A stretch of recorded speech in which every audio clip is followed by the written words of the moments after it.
आदित्य ठाकरेंच्या शिवसेनेचे कार्याध्यक्ष होण्याची शक्यता 19 जूनला वर्धापन दिनी बदल होणार। सूत्रांची माहिती तर तरुणांना संधी दिली पाहिजे असं म्हणत राऊतांचाही दुजोरा।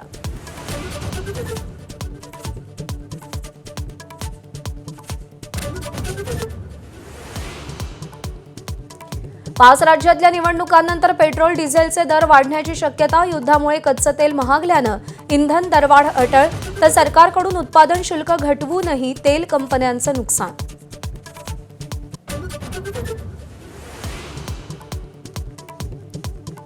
गोरेगाव ड्रग्ज प्रकरणात कुरिअरनं ड्रग्ज पुरवल्याचं तपासात उघड। ॲपद्वारे आनंद पटेल ड्रग्ज पुरवत होता।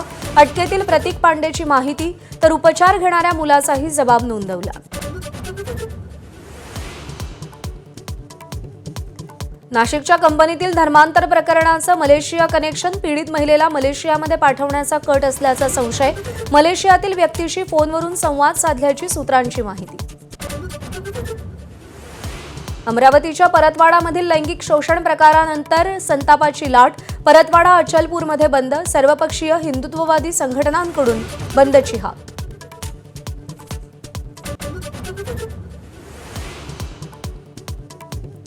बारामती पोटनिवडणुकीसाठी रोहित पवार काकू सुनेत्रा पवारांचा प्रचार करणार। गावागावात घोंगडी बैठका।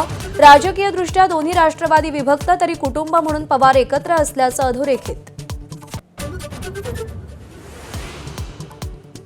सहर शेखच्या नगरसेवक पदावर गंडांतर येण्याची शक्यता। अधिकाऱ्यांची दिशाभूल करून जातीचा बनावट दाखला मिळवला। सहरचे वडील युनुस शेख यांच्या नगरसेवक पदावरही टाच येण्याची शक्यता। महिला आरक्षण विधेयकाला पाठिंबा द्या अशी मुख्यमंत्री देवेंद्र फडणवीसांची राज्यातील लोकसभा आणि राज्यसभेच्या खासदारांना विनंती। उद्धव ठाकरे, हर्षवर्धन सपकाळ, शशिकांत शिंदे, सुनील तटकरे या प्रदेशाध्यक्षांनाही पत्र लिहिलं। 2011च्या जनगणनेवर आधारित लोकसभेच्या जागा वाढवणं विरोधकांना अमान्य। विशेष अधिवेशनात विधेयकाला विरोध करणार। सरकारचा सगळ्या राज्यांमध्ये 50% जागा वाढण्याचा दावाही नाकारला। भाजपचे सम्राट चौधरी आज बिहारच्या मुख्यमंत्रीपदाची शपथ घेणार। जेडीयूतील 2 जण उपमुख्यमंत्रीपदी, विजय चौधरी, विजेंद्र यादव आणि श्रवण कुमारांचं नाव शर्यतीत।